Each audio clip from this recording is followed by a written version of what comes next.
Look, this ain't hype, this a holy flex. Try to count us out, no we come for next. We ain't loud for sure, this that quiet threat. We got the million, yeah, we been a set. The million is dope, they know now.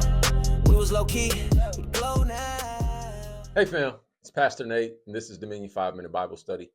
We talk about real questions with real scripture, and we do it real quick. All right, guys, I want to be real with you today. I think I'm done with ministry.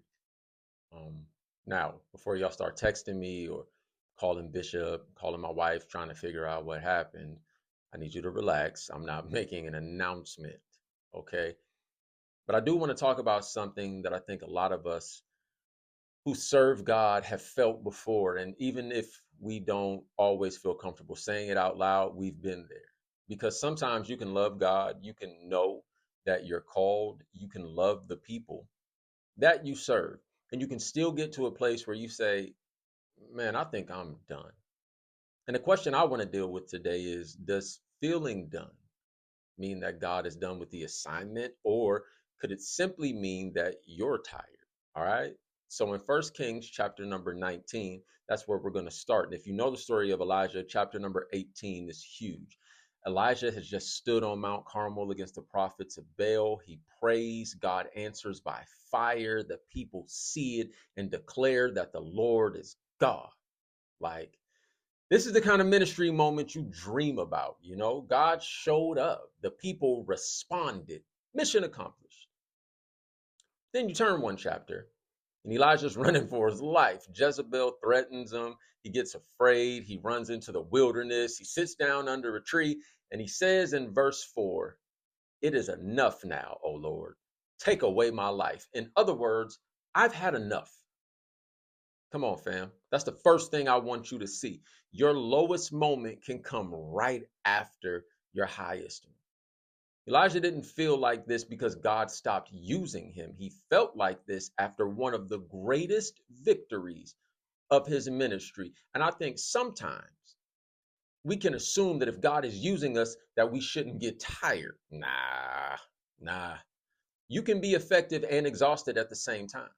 You can be called and tired at the same time. You can be doing exactly what God told you to do and still need a break.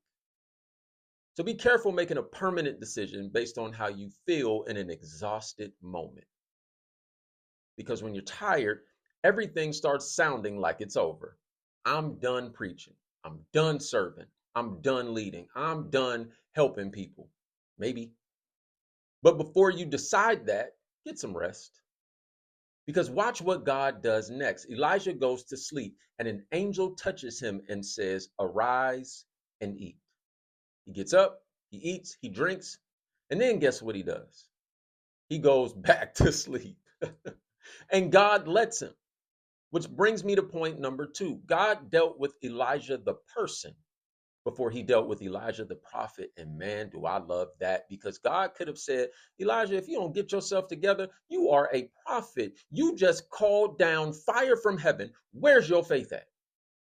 God doesn't say any of that. He lets him sleep. Then he feeds him. Then he lets him sleep some more, because before Elijah was a prophet, Elijah was a person.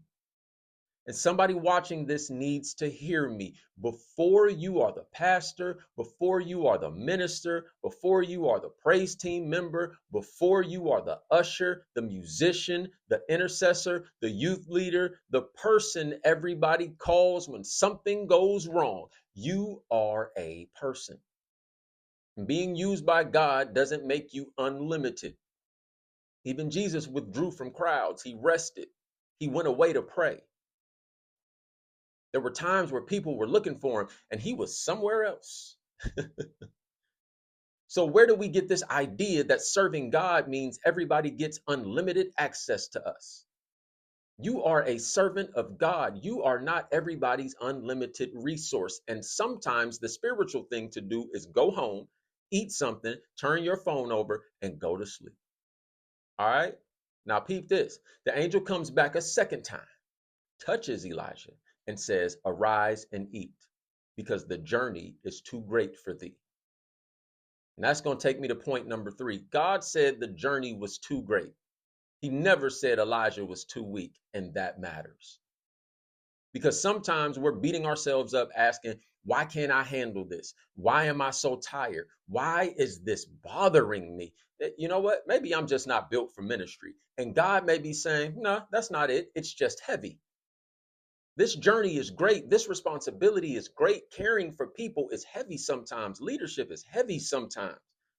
Being there for everybody while still having your own life, your own family, your own problems, your own emotions, that can be heavy. And admitting something is heavy doesn't make you weak. It makes you honest. Here's what I really love. God fed Elijah because there was still journey left. So when Elijah said, I'm done, God didn't argue with him. He strengthened him. Because Elijah thought he needed an ending when what he really needed was recovery. And maybe that's where you are right now. Maybe you're not done with ministry. Maybe you're done with doing ministry exhausted. Maybe you're done serving with no boundaries. Maybe you're done pouring out without ever letting God pour back into you. Maybe you're done with the way you've been carrying your assignment. And that's not necessarily the same thing as being done with the assignment. So before you quit, before you walk away, before you send the text, before you make some big decision because you had one terrible week, rest long enough to hear God clearly. Because sometimes I'm done really means I'm tired. All right? This week's challenge is simple, just like last week. Ask yourself one simple question. Am I actually finished or am I just tired? And if you're tired, rest. Pray, eat, recover, put some boundaries in place, and then let God tell you whether the assignment is over.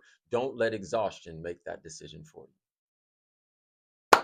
All right, fam. That was Dominion 5-Minute Bible Study. Please be sure to like, share, subscribe, and as always, please keep dominating on purpose every day. Dominion is dope. So are you. I love you, fam. I'm going to catch y'all next week. Already. Dominion is dope. They know now. We was low key, we glow now. Anointed the wave, it flow now. Favor too loud, can't tone down. Dominion is dope, they heard it. This ain't for license purpose. We came from dirt, made worship, and we don't fold with surface. Dominion is dope, they heard it.